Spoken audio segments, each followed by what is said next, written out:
अब हम बात करें रेम्यूनरेशन टू पार्टनर्स। पार्टनर्स को क्या देने वाले हैं, कैसे देने वाले हैं। यहाँ पे again A and S are the partners.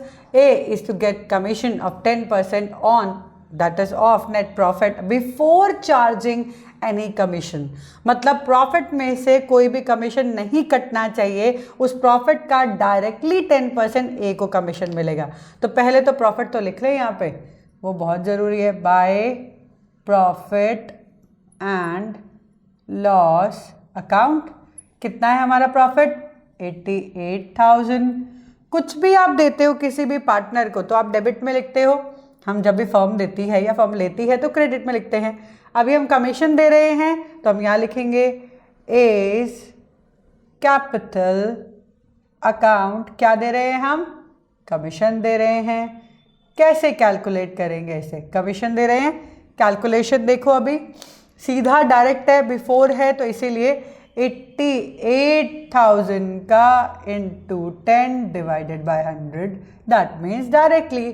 तो 8800 रुपीज़ हमने दे दिए ए को, ठीक है।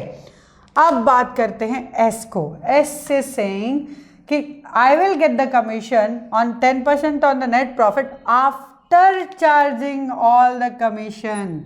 मतलब सारे कमीशन कट करके फिर जो प्रॉफिट होगा उसका 10%, सारे कमीशन कट करके जो प्रॉफिट बचेगा उसका।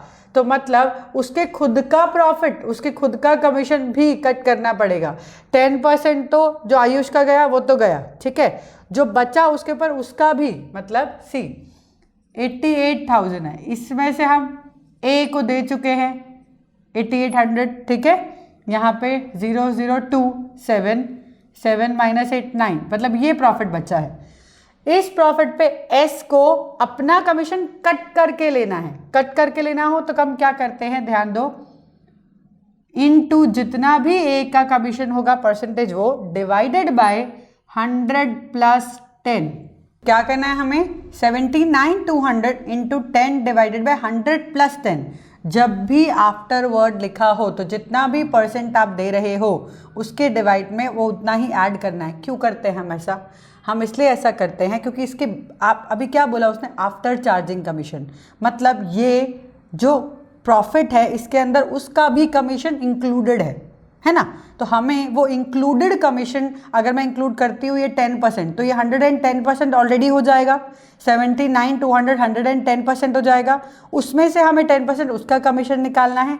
इसीलिए ना उसी मैं आपको एक और चीज़ दिखाती हूँ, इंटू 10 डिवाइडेड बाय 110, 11 से कट करो 7200, ठीक है, 7200। अभी मैं आपको बताती हूँ क्या चीज़ मैं बताना चाह रही थी।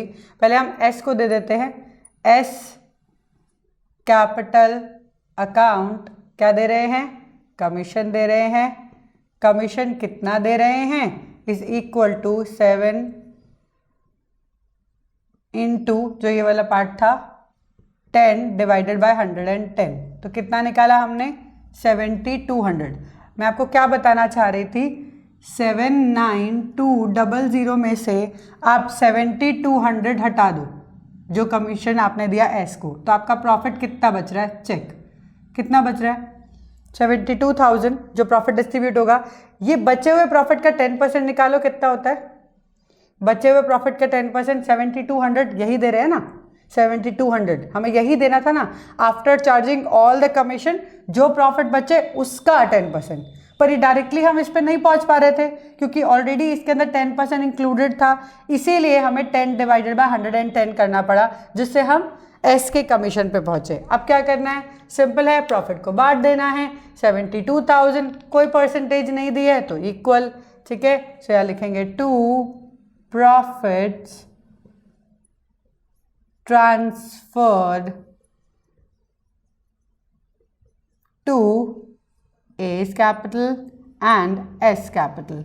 कितना जाएगा, टोटल कितना बचा, 72,000, इसका आधा आधा कर दो, that is 36,000 and 36,000। Okay, last में दोनों साइड का टोटल सेम रहेगा। See this one 88,000 and this is also 88,000। बस यही चीज समझनी है, आफ्टर वर्ड आता है तो परसेंटेज नीचे प्लस भी होगी 100 में। बिफोर वर्ड आता है तो कुछ ज़रूरत नहीं है, डायरेक्टली आप परसेंटेज निकाल सकते हो and you can give. So see how we have given remuneration. लिखा हुआ आ जाए before charging any commission and salary, तो भी वही बिफोर देना है, मतलब सीधा प्रॉफिट पे दे दो। आफ्टर आ जाए तो क्या करोगे, after charging all commission and salary, salary भी देना है, तो सैलरी माइनस करो पहले प्रॉफिट में से, किसी और को कमीशन दिया वो माइनस करो, फिर जो प्रॉफिट बचेगा उस पर अगेन 10 डिवाइड बाय 110, समझे। सारी चीज़ें माइनस करने के बाद और अपना भी माइनस करना है, इसीलिए सब चीज़ें पहले माइनस कर ली, एक अमाउंट पे पहुंचे, फिर इनटू जो भी परसेंटेज है डिवाइडेड बाय वो परसेंटेज 100 में हमें प्लस करनी है। ध्यान रखना है इसको, आफ्टर और before, that is most important. करेंगे आगे जब बड़े सम आएंगे तो आफ्टर बिफोर भी आएगा, डोंट वरी।